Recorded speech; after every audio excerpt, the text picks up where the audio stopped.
o Senhor ele mostra como ele virá no seu reino.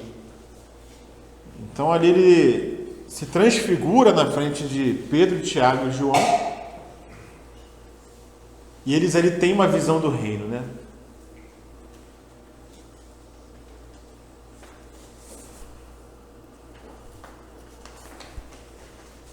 Mas o nosso Senhor ele é tremendo.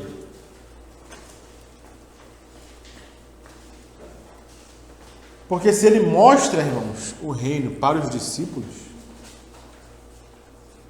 ele vai ensinar para os discípulos como eles devem viver na esfera desse reino, né? Sim, Mateus capítulo 5, 6 e 7. Ele deu a doutrina. Aqui no capítulo 16, 17, 18 e até o 20, ele vai mostrar de forma prática como que nós devemos viver na esfera desse reino. E uma coisa está ligada à outra, irmãos. Se o Senhor mostrou o caminho da cruz, mostrou que ele edificaria a igreja e mostrou um reino, e logo em seguida ele vai nos ensinar como viver na esfera da igreja, que é o reino em mistério, é porque nessa esfera da igreja, irmãos, é que nós estamos sendo provados e testados para que nós possamos ser aprovados e tomar posse de um reino quando ele se manifestar. Amém. Então, quão importante, irmãos, é essa esfera que nós vivemos. Não é qualquer coisa. Nós não temos que vir para a reunião e estarmos na comunhão somente para esquentar o banco, né? Tem muita gente que vai para a reunião, vai para a igreja, vai para os cultos, né? E é um simples irmão que esquenta banco. Senta ali, participa ali dos louvores, da pregação, vai embora para casa e acabou. Esses ainda estão participando de uma comunhão, né? Mas tem aqueles que nem isso, irmãos, que são os crentes isolados, crentes em casa. E se o irmão não considera a esfera da comunhão, a porta do reino está fechada para ele. Isso é um fato. A porta do reino está fechada. Por quê? Porque a igreja é a porta para o reino. Se o irmão não vive a esfera da igreja, esse ambiente de igreja, é claro que a porta do reino está fechada. Então, uma das primeiras coisas que nós temos que considerar, a nós que o Senhor tem revelado o seu reino, esse assunto de extrema importância nos tempos atuais, irmãos. A primeira coisa que nós temos que considerar é a esfera da comunhão. Porque, como fala Salmo 133, é ali que o Senhor dispensa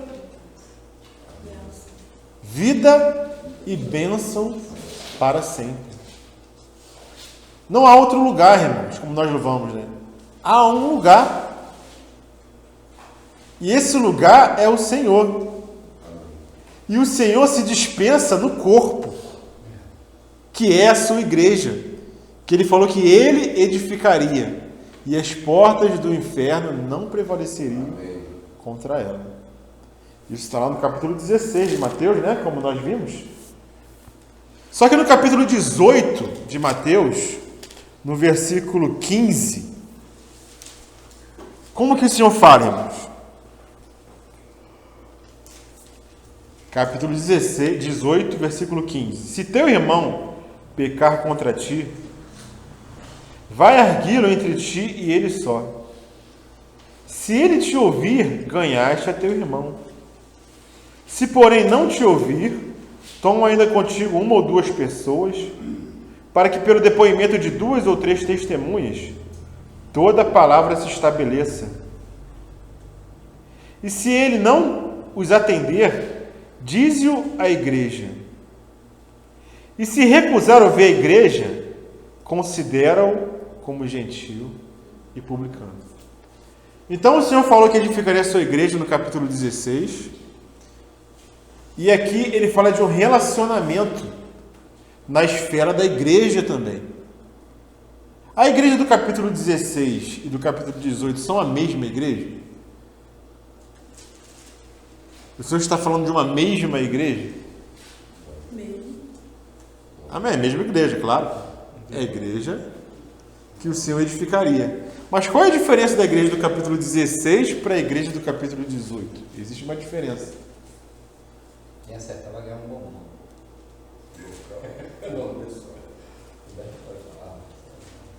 A igreja do capítulo 16, o Senhor está se referindo à igreja universal.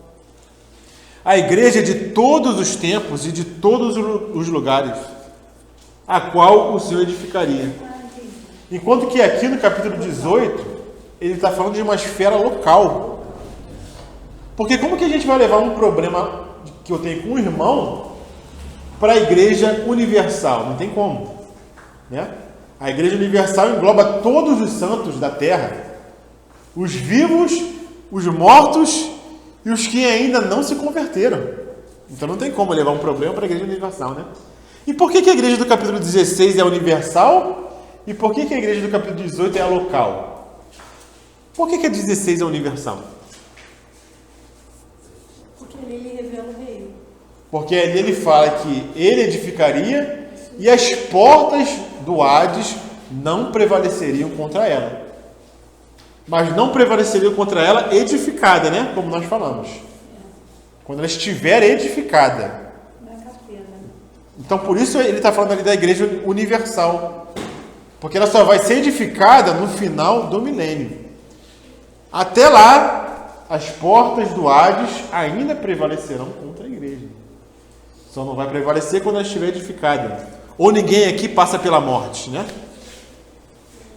Muitos santos já passaram pela morte, ou seja, não prevaleceram contra o Hades. O Hades ainda é um inimigo da igreja. Mas no capítulo 18, a esfera ali é diferente.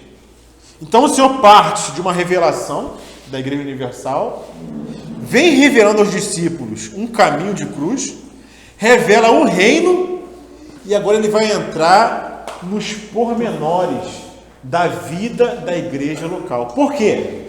Porque é nessa vida de igreja local, irmãos, que nós estamos sendo preparados para governarmos com o Senhor quando Ele vier manifestar o seu reino. É simples assim, irmão. É simples assim.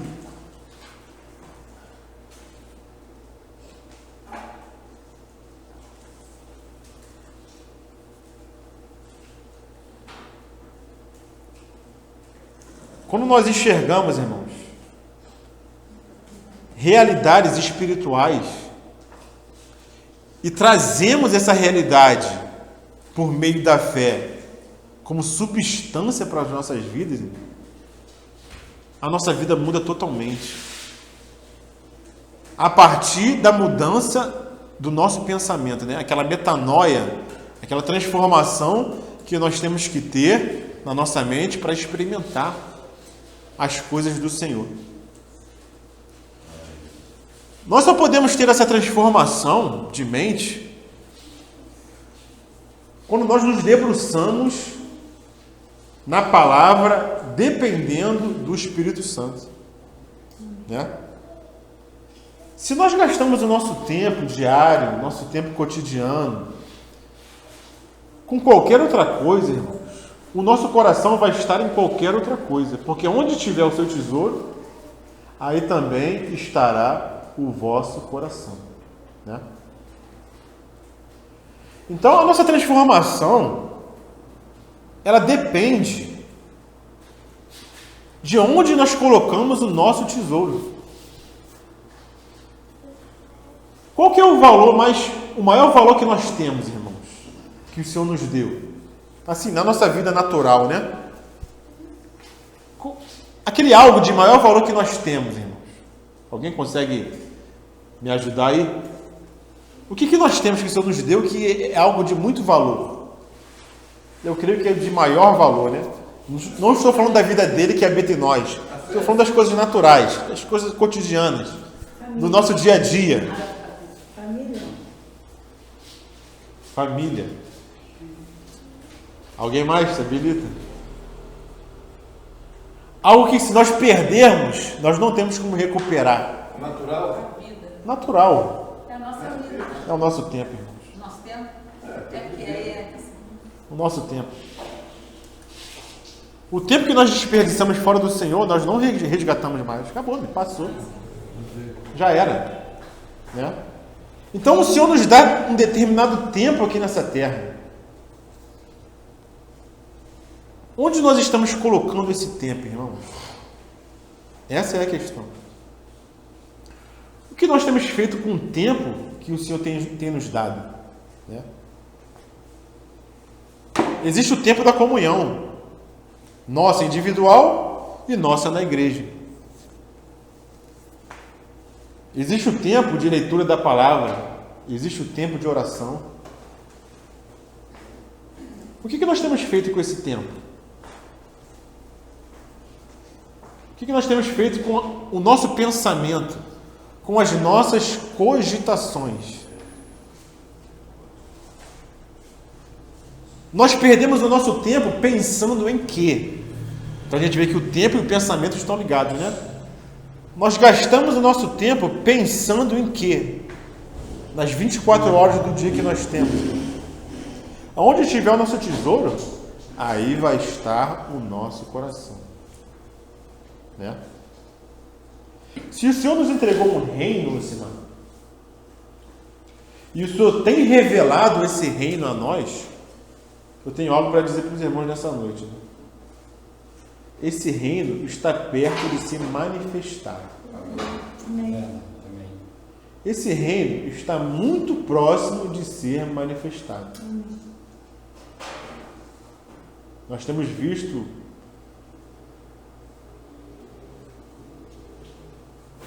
o inimigo avançar em muitas áreas nesse mundo. Muitas áreas nesse mundo. Né? A palavra diz que a volta do Senhor para arrebatar a sua igreja, ninguém sabe o dia e nem a hora. Ninguém sabe, irmãos, esse dia e essa hora, quando o Senhor vai voltar para arrebatar a sua igreja. Porque essa primeira vinda para arrebatar a sua igreja é uma vinda escondida. Nem todo olho verá. Mas a partir do momento em que o Senhor arrebata os vencedores, juntamente com as primícias, a manifestação do Senhor tem dia e hora marcados, irmãos. A aparição do Senhor, quando todo olho verá, tem dia e hora marcados. Quando será? Depois de 7 anos que a igreja, que os vencedores foram arrebatados. Podemos contar 7 anos. Depois de 7 anos, o Senhor voltará e aparecerá para o mundo todo. Então a gente só pode saber esse dia e hora marcados se soubermos o dia do arrebatamento. Como não sabemos, até a presente data, não sabemos o dia da manifestação. Agora, quando ele arrebatar, os que não forem arrebatados saberão que 7 anos depois, o Senhor retornará. Né? E assim que a igreja for arrebatada, irmãos, o dragão, que é a antiga serpente, como está no capítulo 12 de Apocalipse, ele vai começar uma perseguição, tanto aos judeus como à igreja. Porque em Apocalipse fala que ele vai perseguir aqueles que guardam os mandamentos de Deus, os judeus, e os que guardam o nome do Senhor, os cristãos que não foram arrebatados. Né? Então não é o anticristo que vai perseguir a igreja nesses 3 anos e meio primeiros. É o próprio Satanás, que vai ter sido lançado para a terra, porque a igreja foi arrebatada e tomou o seu lugar nos ares. Então ele vai ser lançado para a terra. Como ele não vai conseguir perseguir o filho varão que foi arrebatado, ele vai perseguir o restante da sua descendência que ficou aqui na terra. Então é o próprio Satanás que vai perseguir por meio das políticas, por meio dos políticos, por meio das leis. Mas, irmãos, antes disso acontecer, Nós já estamos vendo o mundo caminhar para isso, irmão. O mundo está caminhando para isso. Então, aqueles que têm olhos para enxergar, conseguem enxergar o quão próximo nós estamos do arrebatamento do filho varão e das primícias. Né? Aí muitos vão perguntar ou podem indagar, né? Mas o que nós temos que fazer para sermos arrebatados e não passarmos por essa dificuldade nesses 3 primeiros anos e meio e sermos arrebatados com o Senhor? O que nós temos que fazer agora? Vamos tentar mostrar para os irmãos. Porque nesses 3 primeiros anos e meio, que a própria serpente, o dragão, irá perseguir, ele não vai conseguir ter êxito.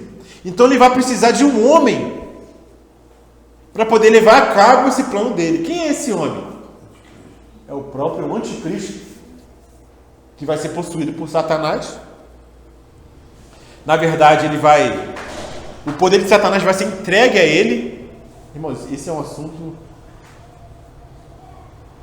que eu espero um dia poder tocar com os irmãos, né? Essa questão do anticristo e do que ele vai fazer, de como ele vai surgir. A questão da besta, que tem 7 cabeças e 10 chifres. E que besta é essa, né? Que surge do abismo, que é o próprio anticristo, que vai ser usado por Satanás para perseguir a igreja e os judeus. Irmão, vai ser um tempo que nunca houve jamais e nunca mais haverá. Nós não chegamos ainda lá. E o Senhor tem uma promessa de que arrebatará parte da igreja para que não passe por esse período. Então o que nós temos que fazer agora, né? Não esqueça do tempo e não esqueça dos nossos pensamentos. Onde estiver o nosso tesouro, aí também estará o nosso coração. Né? O Senhor agora vai começar a mostrar para os discípulos, no capítulo 18, a nossa esfera de relacionamento na igreja. Porque é na igreja que o Senhor nos prepara para que nós sejamos dignos de participar dessa primeira ressurreição, aqueles que já estão mortos, ou de sermos arrebatados, aqueles que permanecerem vivos, quando o Senhor arrebatar essas primícias, né, para o Senhor. Então nós vimos semana passada que os discípulos perguntaram: quem é o maior no reino dos céus? E o Senhor fala para eles: você quer ser maior no reino dos céus? Né? O homem expressando o seu ego, né? Querendo ser o maior no reino dos céus. O Senhor falou: tudo bem. O Senhor não repreendeu ninguém, né? Pela pergunta que fizeram. Mas ele mostrou: se você quer ser o maior, seja como uma criança dessa aqui. Ele pegou uma criança e colocou no meio deles. Aquele que se tornar como uma criança, humilde, como falamos semana passada, uma criança nada é, uma criança nada tem, uma criança depende do seu pai. Ele vai mostrar que nós temos que nos tornar como uma criança. Pureza de coração, humildade, dependência do Senhor. E o Senhor vai começar a mostrar que nós não devemos colocar tropeço aos pequeninos. Melhor for aqui nós amarrássemos uma pedra de mó no pescoço e nos jogássemos ao mar, irmãos. Olha a profundidade e a seriedade do Senhor para tratar com os nossos relacionamentos. Porque Ele está falando de pequeninos, de irmãos, que nós não podemos ser tropeço para eles. O que é ser tropeço para irmãos? O que é isso, irmãos? Os irmãos lembram? O que é ser tropeço para alguém?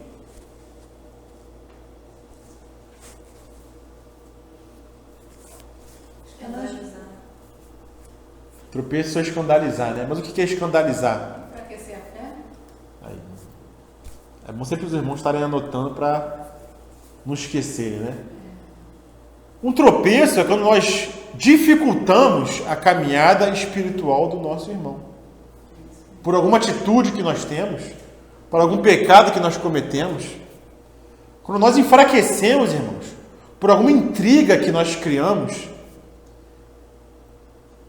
uma má conduta que nós temos, nós dificultamos a caminhada espiritual de nosso irmão.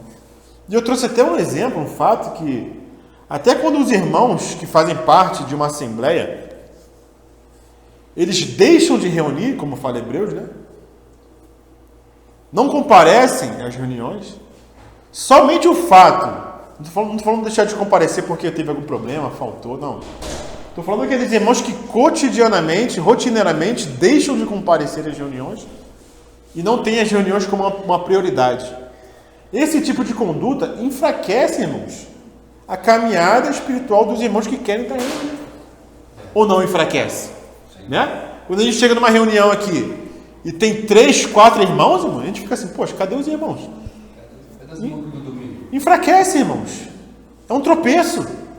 Irmãos que dão prioridade a outras coisas, né? Qualquer outra coisa. Praia, passeio. Praia, trabalho, descanso, lazer. Qualquer outra coisa, irmãos. O primeiro teste, irmãos, é a comunhão da igreja. É o primeiro teste. É a comunhão do corpo. Né? É aqui que o Senhor dispensa vida e bênção. Não é em qualquer outro lugar, irmãos. Nós podemos assistir pregações em casa, na internet, estudar, ler livro. Isso tudo faz parte. Né? Mas isso tudo, sem a comunhão, irmãos, a palavra diz que são obras mortas.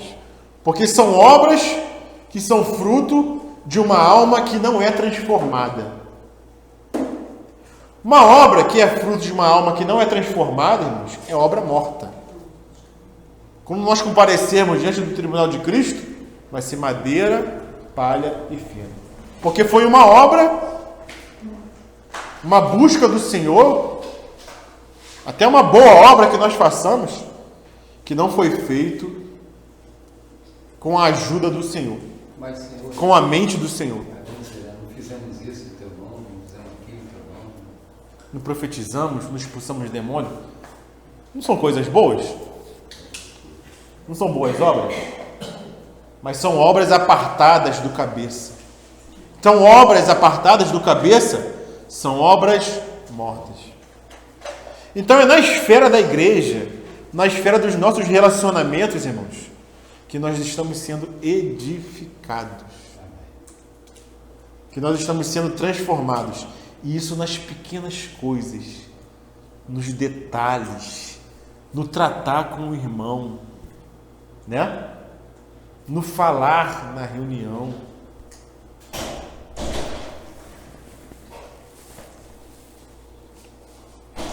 André está atrasado. André está perdoado. Então, a partir do capítulo 18, o Senhor vai começar a tratar de orgulho, o Senhor vai começar a tratar de tropeço, vai começar a tratar de perdão, vai começar a tratar de dinheiro, né? Mais para frente aqui tem a questão do jovem rico. Vai começar a tratar de divórcio, vida de casamento. Tudo isso mostrando que nós temos que tratar essas coisas no ambiente do reino em mistério.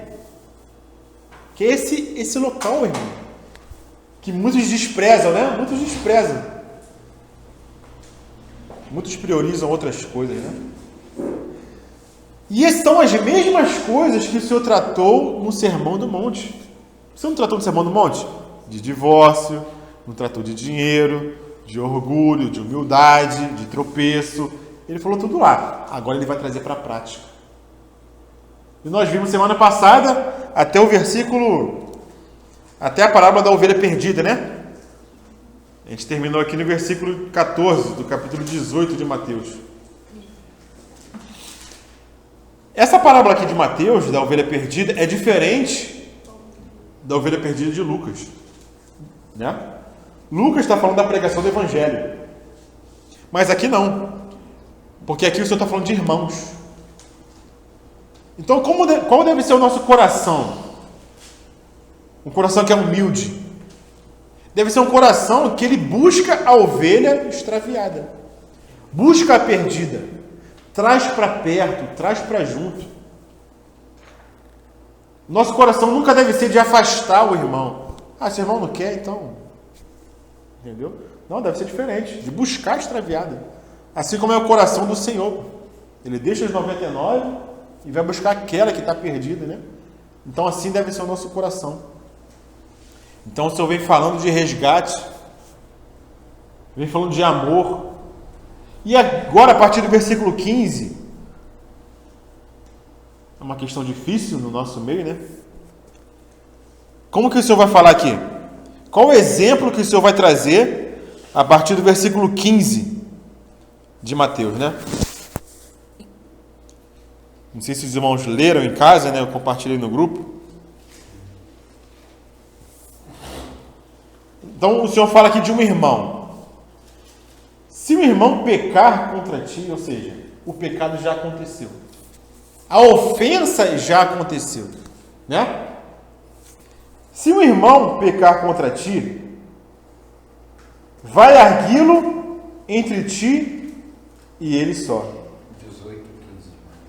Se ele te ouvir, ganhaste a teu irmão. Então, qual é o objetivo do Senhor aqui? Qual é o objetivo do ensino do Senhor? Ganhar o nosso irmão. Esse é o objetivo. O objetivo não é eu chegar para o meu irmão e querer humilhar o meu irmão. E querer mostrar que eu sou melhor do que o meu irmão. O meu objetivo é ganhar o meu irmão. E meu irmão pega contra mim. Né? Quem é que tem que buscar quem? Quem pecou ou quem sofreu a ofensa? É quem sofreu a ofensa, né? Muitas vezes o irmão pega contra a gente e a gente quer que ele venha até nós. Quem errou foi ele, se ele não viu. Quem errou foi ele. Né? Ele que reconheça. Eu estou certinho aqui. Não, o Senhor ele faz o contrário. Quem é que buscou a ovelha que estava extraviada? Não foi o pastor? Então o Senhor continua. Se teu irmão pecar contra ti, vai arguí-lo. Você vai arguí-lo. Repreende. Oi? Na minha tá repreende. Repreende. A minha também. Repreende? Entre ti e ele. Mas repreender como? Meu amor. Em amor, né? Como que o Paulo fala lá em Gálatas? Vamos abrir lá em Gálatas, irmãos. Capítulo 6. Gálatas capítulo 6, versículo 1.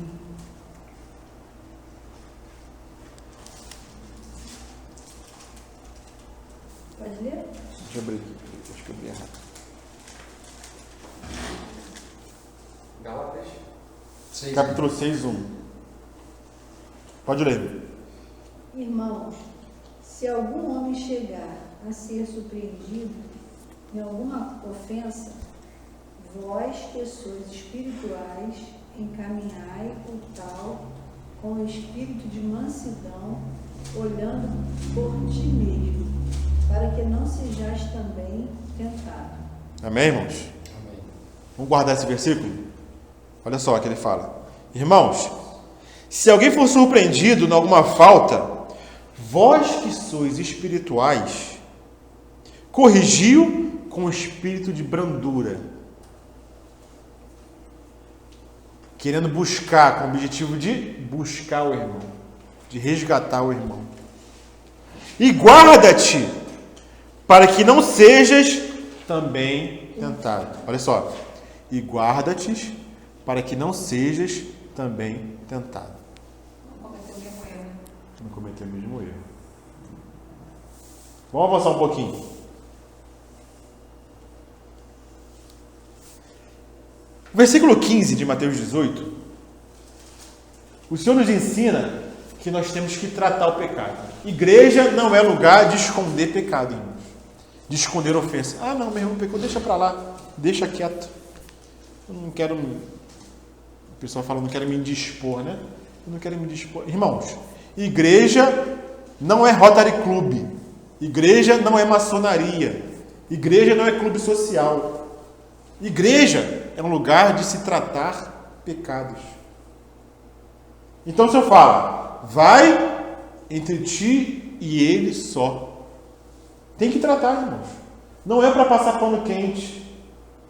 Não é para jogar debaixo do tapete. Se na igreja nós não pudermos tratar pecado, não é vida de igreja. Se na igreja nós não pudermos exortar o nosso irmão, nós não estamos vivendo na esfera do reino. Porque na esfera do reino, irmãos, nós tratamos pecado.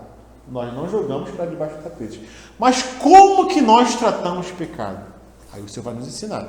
Se a ofensa foi contra você, você não fala com ninguém. Porque a gente tem essa mania, né? Ah, o irmão fez alguma coisa contra mim. Antes de falar com o irmão, eu falo com outro irmão. Poxa, aquele irmão fez não sei o que comigo. Não é assim que a gente faz? Geralmente. É assim que a gente faz. Mas como que é a maneira de tratar o pecado que foi contra você, foi contra mim? A gente tem que aprender, irmãos. Primeiramente, o primeiro passo, tem que tratar entre eu e o irmão. Ponto. Como fala Gálatas,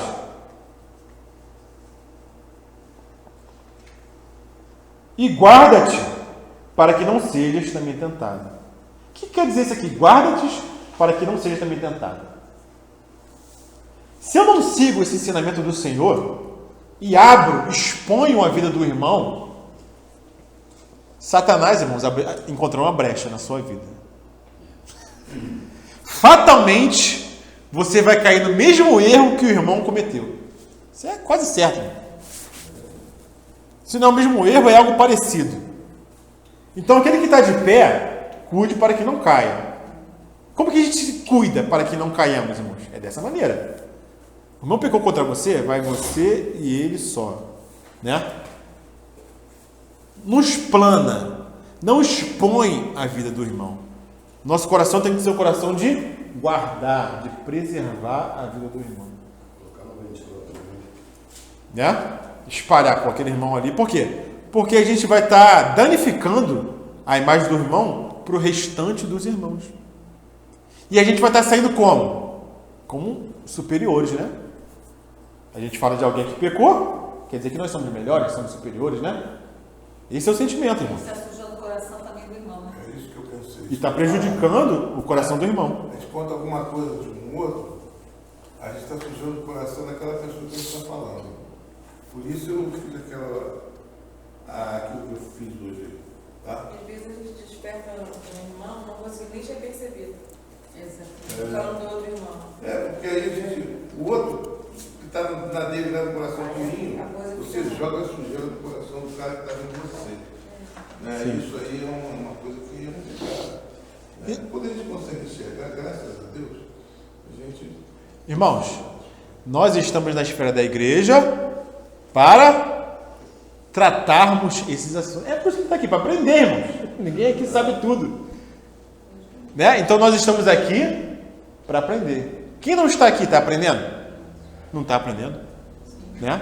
Está vivendo nas suas cogitações, nas cogitações da sua mente. Né?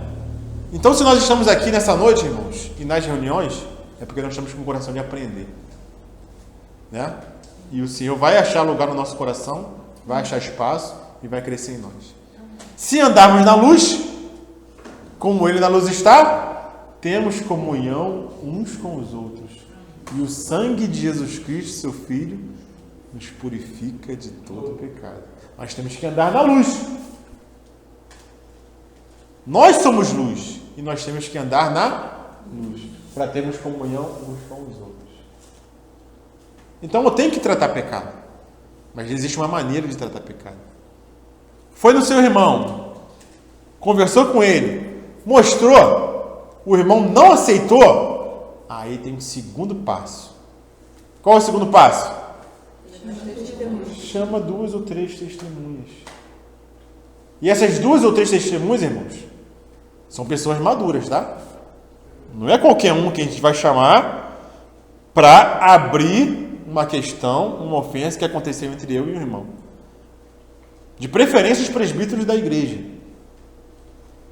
Os irmãos maduros, os irmãos que têm uma caminhada, que têm uma experiência, né? E vão saber tratar a questão. Então, qual é o limite de nós tratarmos os pecados? Qual é o limite para nós tratarmos o pecado? O limite é até o nível daqueles que o conhecem. Esse é o limite. Se sou eu e você que conhecemos o pecado, o limite somos nós dois. Se o irmão aceitar, ganhamos o nosso irmão. Mas se ele não aceitar, a irmã não aceitou, vou deixar para lá, vou jogar para debaixo do tapete. Não. Tem que ser tratado. O pecado tem que ser tratado. Na igreja, o pecado tem que ser tratado. Então os presbíteros têm muito trabalho nisso. Às vezes a gente deixa de falar porque acha que o irmão vai ficar chateado com a gente, né? Você vai lá e fala, o irmão não quer saber. Você fica sem graça de levar outros irmãos, vai expor mais ainda o irmão, colocando mais pessoas no meio, a gente fica com vergonha de afastar o irmão da gente, do irmão ficar chateado, né?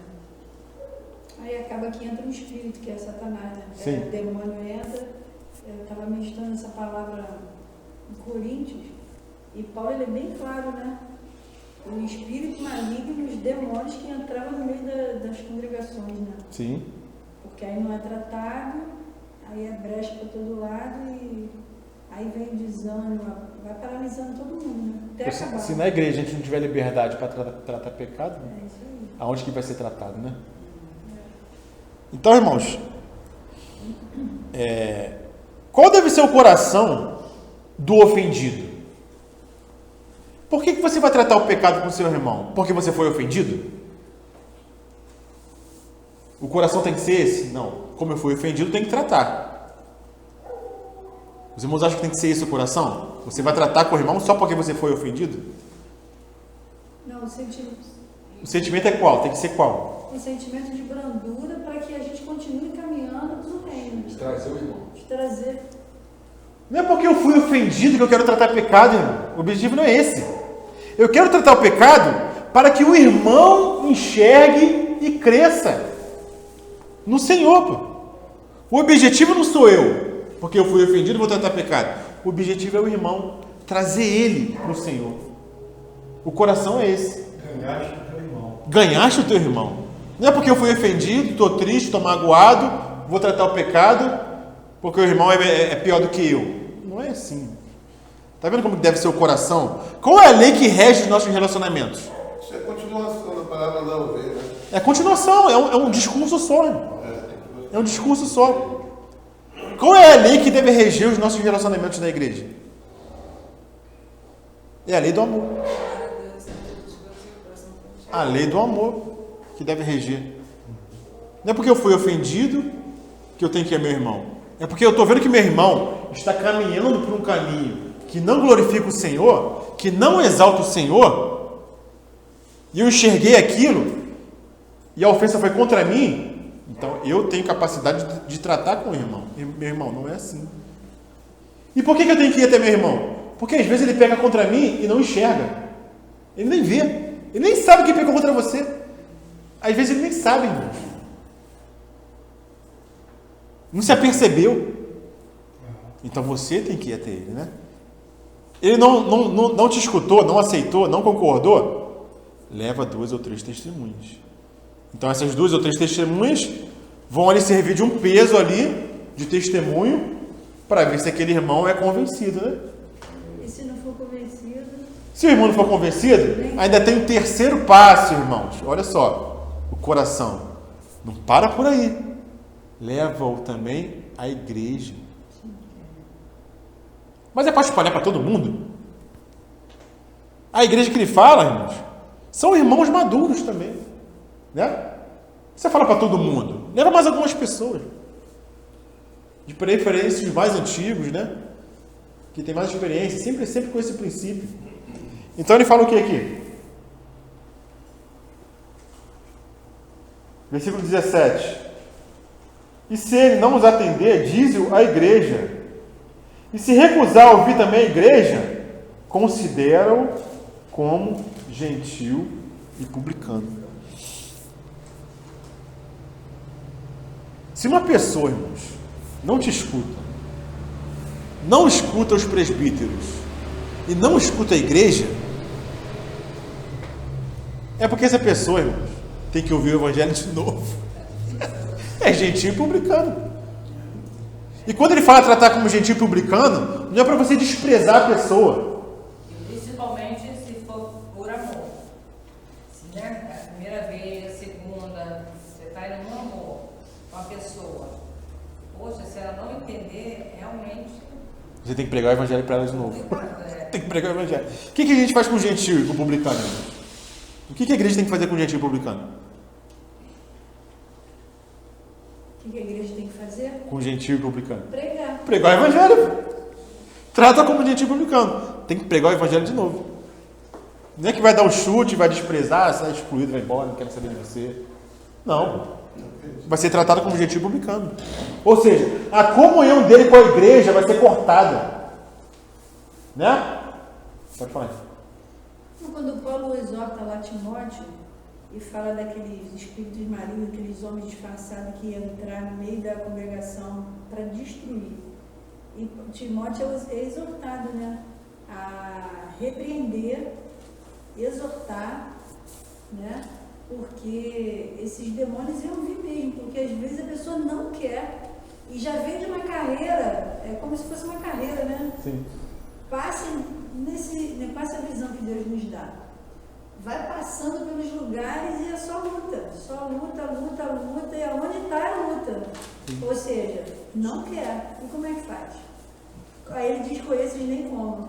Conheço nem como, ele fala assim. Nem como. Mas é a pedra de tropeço grande, né? Porque sim. Não quer. Aí você faz isso tudo bonitinho, aí fica com aquela cara de mas não quer. E vai causando. Vai... Esse versículo diz o seguinte: assim, tranquilo, vai passar. Esse versículo diz o seguinte: se alguém está no meio de vós, se dizendo irmão, mas for beberrão, for adúltero, for não sei o que, com ele nem comais, né? Aquele que se dizendo irmão, for tudo isso aí. Então, assim, a gente está tratando com o irmão, né? Com aquele que está no nosso meio e que é irmão. Porque o Senhor falou aqui, né? Se teu irmão pecar contra ti, então é um irmão. De fato é um irmão. Não é aquele que se diz irmão, que nem Paulo falou, né? Que está ali disfarçado, mas na verdade não é. O que o Senhor está tratando aqui é com um irmão. Mas esse irmão aqui, ele não escuta. Ele não ouve. Então nós vamos tratar ele como gentil e publicano. Vamos pregar o evangelho para ele. Novamente. Mas aí quando você falou que corta, ela como é que você falou mesmo a palavra? A comunhão dele é cortada. Por que a comunhão é cortada? Lembra de Mateus capítulo 5? Vamos lá. Lá do gasofilácio, né? Se teu irmão não tem algo contra ti, deixa a tua oferta. Né? Lembra? Capítulo 5, 23. 23. Se, pois, ao trazeres ao altar a tua oferta, e aí te lembrares que teu irmão tem alguma coisa contra ti, ou seja, está vendo que é a mesma coisa, irmãos? Sermão do Monte, capítulo 18. O Senhor repete. Se ao trazeres ao altar a tua oferta, ali te lembrares de que teu irmão tem alguma coisa contra ti, deixa perante o altar a tua oferta. Vai primeiro reconciliar-te com teu irmão e então, voltando, faz a tua oferta. Amém? Esse altar aqui de oferta, irmãos, não é gasofilácio não, tá? Não é altar de dízimo não, tá? Não pensa que é o altar de você botar dinheiro, a tua oferta. Não tem nada a ver com isso. O altar aqui é o altar de sacrifício, onde as pessoas levavam a oferta para ser sacrificada. Esse altar é o altar das gorduras da oferta pacífica. E nessa oferta pacífica, quem comia daquela oferta era quem? Era o Senhor, era Deus, era o sacerdote e era a pessoa que estava ofertando. Eram 3 que comiam. Então, quando a comunhão é cortada, a minha comunhão com meu irmão é cortada, na verdade, a minha comunhão com Deus é cortada. Essa oferta pacífica não pode ser apresentada. Então, essa questão de comer eu, o sacerdote e o Senhor, fala de comunhão. Uma comunhão.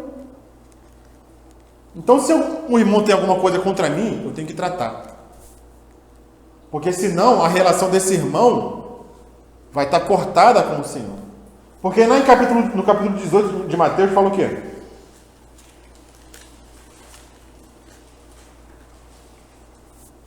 Trata-o como gentio e publicano. Versículo 18. Em verdade vos digo que tudo o que ligardes na terra terá sido ligado nos céus. E tudo o que desligardes na terra terá sido desligado nos céus. Em verdade também vos digo que, se 2 dentre vós sobre a terra concordarem a respeito de qualquer coisa que porventura pedirem, ser-lhe-á concedida por meu Pai, que está nos céus. Porque onde estiverem 2 ou 3 reunidos em meu nome, ali estou eu no meio deles. Não viram o contexto de 2 ou 3 reunidos no meu nome, estou eu no meio deles? Olha o contexto. É um contexto de uma assembleia, onde está sendo tratado uma questão de um pecado. Então, se 2 ou 3 estão reunidos no nome do Senhor, ou seja, com a mente de Cristo, decidiram tratar um irmão como gentio e publicano, a mesma coisa vai acontecer nos céus, irmãos. Esse irmão está cortado do reino.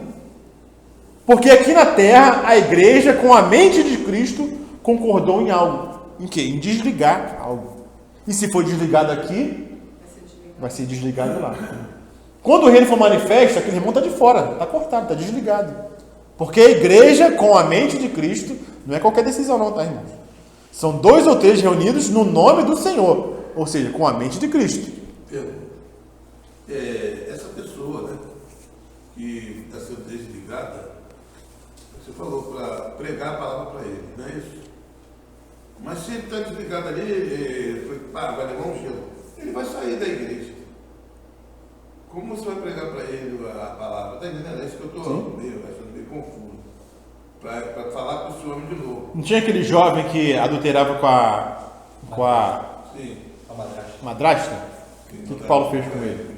Entregou para Satanás. Entregou para Satanás. Né? Mas aquele jovem que foi entregue para Satanás, logo depois, um tempo depois, Paulo falou para recebê-lo.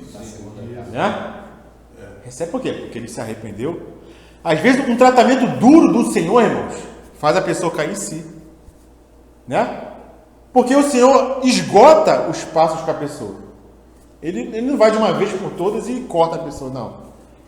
Vai entre você e ele, leva 2 ou 3, e o Senhor está tratando. Leva a igreja. Ou seja, existe um grau. Né? E não quer dizer que ele vai ser cortado, quer dizer que o Senhor vai continuar tratando com ele, de qualquer outra forma, aí fora. Se ele sair da comunhão, entendeu? O Senhor vai tratar com ele. Né? Olha, eu creio que é isso que você está falando, olha a gravidade que a coisa vai. Entendeu? Ao servo do Senhor não convém contender. Timóteo, né?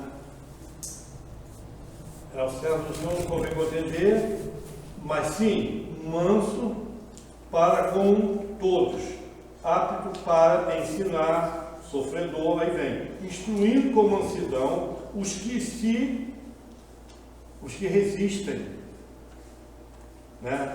A ver se porventura Deus lhes dará arrependimento para conhecerem a verdade e tornarem a despertar, desprendendo-se dos laços do diabo, em que a vontade dele, do diabo, né, estão presos. Olha que situação difícil. Respondeu mal ouvindo. O quê? Respondeu mal ouvindo. A pergunta dele. 1 Timóteo? 2 Timóteo. Não, 2 Timóteo. Está vendo? Instruindo com mansidão, que você falou, né? espírito de mansidão, aí vai a longanimidade. E não é chegar porque está errado, né? A gente tem muito isso, a lei evangélica, os mandamentos dos homens são assim. Foi 1 Timóteo o que, irmão? Você leu? 2 Timóteo 2 Timóteo. 3. Vou procurar, irmão. Você onde estava no lugar, onde está, onde está. Dava mensagem. Anota aí, que é importante esse versículo aí. Não, eu estou Mas porque diz que aqui é crente. Foram enlaçados pelo diabo para vontade dele. É um quadro terrível. O que foi? Perdão. Não falei nada. Eu estou silenciando. Então os irmãos estão percebendo, irmãos. Os irmãos estão percebendo que o Senhor mostra. Cristo é revelado a Pedro. Cristo revela a igreja. Cristo revela o caminho da cruz. Cristo revela o reino. E agora ele vai revelar como nós devemos nos comportar na esfera do reino. Para que nós possamos ser achados dignos quando ele vier no seu reino. Se a gente não enxergar isso, irmãos, a gente vai ler essas passagens de Mateus e não vai ser ganho, né? O Senhor quer nos tratar aqui dentro, irmãos, é aqui dentro. E quantas confusões já não aconteceram na história da igreja, divisões, porque não enxergam a realidade do reino, né? É aqui que o Senhor nos trata, irmãos. Nós não temos que ser tropeço ou escândalo, nem para os de dentro e nem para os de fora, irmãos. Principalmente para os de fora. Onde é que está isso? Porque aqui o Senhor está falando dos de dentro, certo? A partir do versículo do capítulo 18, o Senhor está falando da igreja. De irmão. Não ser tropeço para o irmão. Os de dentro. E aonde que está que nós não devemos ser tropeço também para os de fora? Nesse mesmo contexto aqui. A gente passou batido e não lemos, mas eu vou voltar a ele. Capítulo 17 de Mateus. Vamos lá. Que aí é o testemunho, né? Os de fora. Os de fora. Jesus paga o imposto. Né? Lembra? Que aqueles que foram cobrar o imposto para o Senhor, para Pedro, né? Eles perguntaram, o seu mestre não paga o imposto? Versículo 24 de Mateus 17. Aí quando Pedro ia lá falar com o Senhor já se adiantou, né? Pedro, de quem os reis da terra cobram os impostos? Dos filhos ou dos de fora? Né? Aí Pedro respondeu, dos estranhos, dos estrangeiros. Então Jesus falou, logo estão isentos os filhos. E o que fala no versículo 27? Mas para que não os escandalizemos, vai ao mar, lança um anzol, e o primeiro peixe que fisgar, tira-o, e abrindo-lhe a boca, acharás o estáter. Toma-o, entrega-lhes por mim e por ti. Ou seja, nem os de fora nós devemos escandalizar, né? Temos que cumprir as leis, pagar os impostos, né? Então o Senhor nos ensina isso. Voltando aqui para Mateus capítulo 18. Porque Pedro vai ao Senhor no versículo 21, o que ele faz? Então Pedro, aproximando-se, lhe perguntou, Senhor, até quantas vezes meu irmão pecará contra mim e eu lhe perdoarei? Até 7 vezes? Olha Pedro aqui. Pedro fala isso, né? O Senhor fala isso, né? De perdoar o irmão, de levar 2 ou 3, de levar a igreja. Aí Pedro vem com a pergunta, quantas vezes que eu tenho que perdoar meu irmão? Até 7 vezes? Sabe qual era o costume dos fariseus daquela época? Para eles o máximo que o judeu tinha que fazer era perdoar um irmão 3 vezes no dia. O máximo era esse. Quem perdoasse 3 vezes já era um santo, né? Perdoou 3 vezes o irmão no dia. Era um limite que eles colocavam. Até 3 vezes a gente perdoa. 4ª vez não. E Pedro quer chegar para o Senhor e se mostrar melhor do que os fariseus.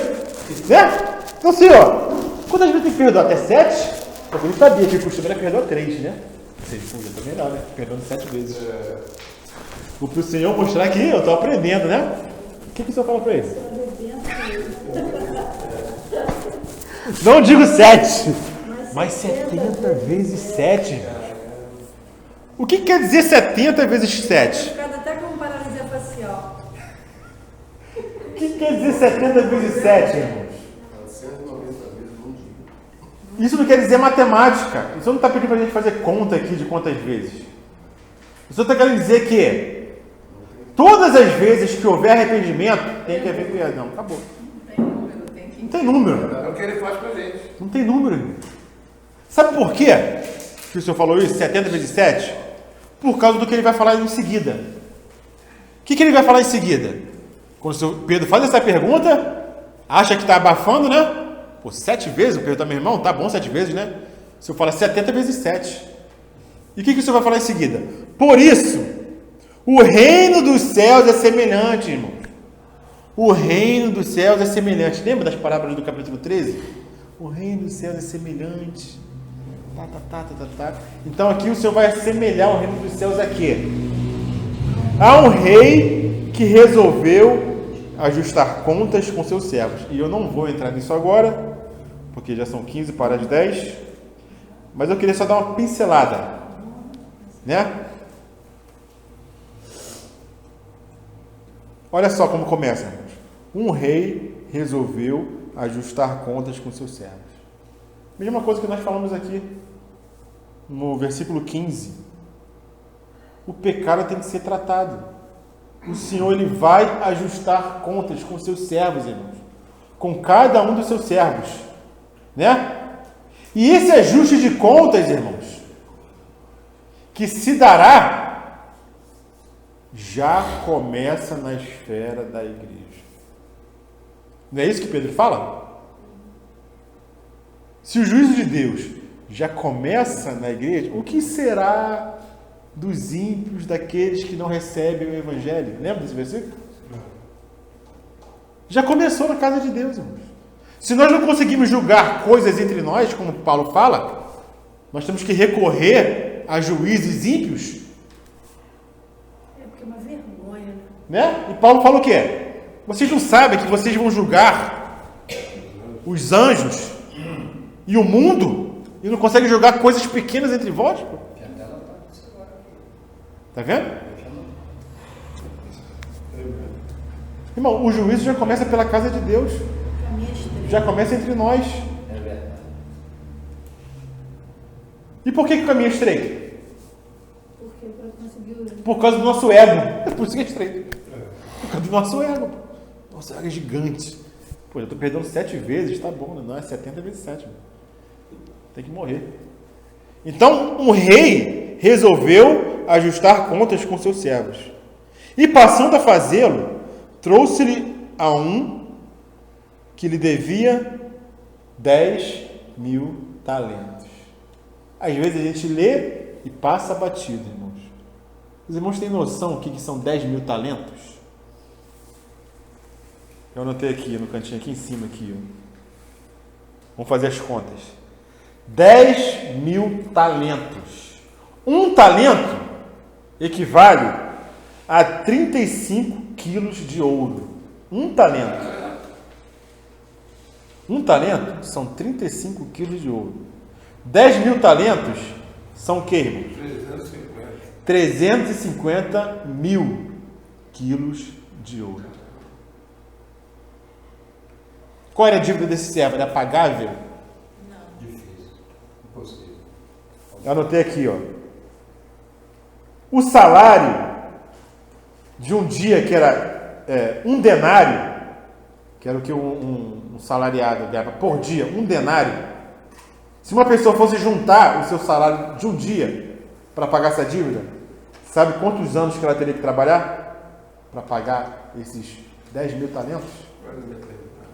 150 mil anos Meu Deus. para pagar essa dívida. Por que o senhor exagerou assim? 10.000 talentos. Para mostrar que a nossa dívida, nosso pecado é impagável. Nós não temos como pagar. E o Senhor foi misericordioso conosco, não foi? Por isso que ele falou 70 vezes 7. Quanto que o Senhor nos perdoa, irmãos? 10.000 talentos, 350 mil quilos de ouro. Mas ele foi ajustar contas com o servo. E o servo não tinha como pagar, nós não tínhamos como pagar. Alguém pagou esse preço por nós. Esse servo foi liberado. Por quê? Porque ele pediu misericórdia ao Senhor. O Senhor foi misericordioso para com ele. Né? Mas o que aquele servo fez quando o Senhor o perdoou de 10.000 talentos? Ele pegou o companheiro dele, o irmãozinho dele, vem cá, tu me deve aqui um cascalinho aqui, vem cá, tu não vai me pagar não? Ah, me tem misericórdia de mim, eu estou na dificuldade, não tem como pagar. Encerrou o irmãozinho na prisão. Irmãos, o irmão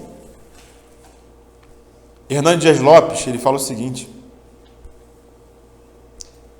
que Deus ajusta a conta conosco, porque nós temos uma dívida impagável. E o perdão de Deus é imerecido. Né? O perdão de Deus, ele é completo. E o perdão de Deus é baseado em sua compaixão. Ele fala o seguinte: a falta de perdão é uma evidência de dureza de coração. A falta de perdão é um sinal de ingratidão a Deus. A falta de perdão desperta a ira de Deus, porque esse rei aqui se irou contra esse servo. A falta de perdão gera profunda tristeza às pessoas, porque ele fala aqui no versículo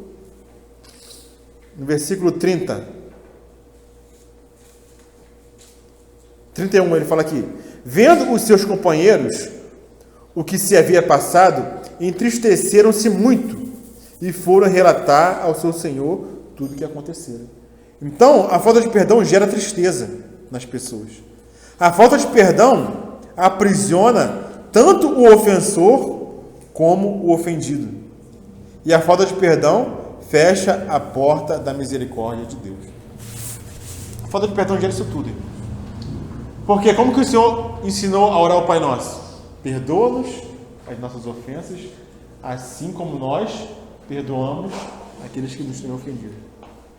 Porque se vós perdoareis as ofensas, o vosso Pai também lhes perdoará. Mas se vós não perdoardes, o vosso Pai também não lhe perdoará as suas ofensas. Né? Então, o quão perigoso, irmãos, é nós negarmos o perdão. A gente quer ser perdoado, mas não perdoa. A gente foi perdoado pelo Senhor, né? Quer ser perdoado, mas quando chega um irmãozinho que peca contra a gente, repetidas vezes, nós chegamos no limite, né? Não, ele passou da conta, né? A questão que falamos lá no capítulo 18, aqui anteriormente, não é que você não liberou perdão, é que o irmão não se arrependeu. O seu perdão está pronto para ser liberado. Mas para haver perdão, necessita haver arrependimento. Se não há arrependimento, não tem como haver perdão. Se houver perdão, tem que haver. Se houver arrependimento, tem que haver perdão. Né? Então essa é a esfera da igreja que nós vivemos, irmãos. Sendo treinados pelo Senhor, para que o caráter de Cristo cresça em nós. Para que nós possamos fazer parte naquele primeiro arrebatamento. E aqui o Senhor está começando a mostrar de forma prática para os discípulos, aqueles que querem viver sob disciplina, porque o discípulo é aquele que vive sob disciplina. Como eles devem viver na esfera da igreja. Então o Senhor vai continuar falando aqui. Vai falar de divórcio, vai falar de dinheiro. Uma das coisas, irmãos, que tiram uma pessoa do reino é a questão do dinheiro. Nós vamos mais para frente tocar nessas questões. Mas que o Senhor fale aos nossos corações.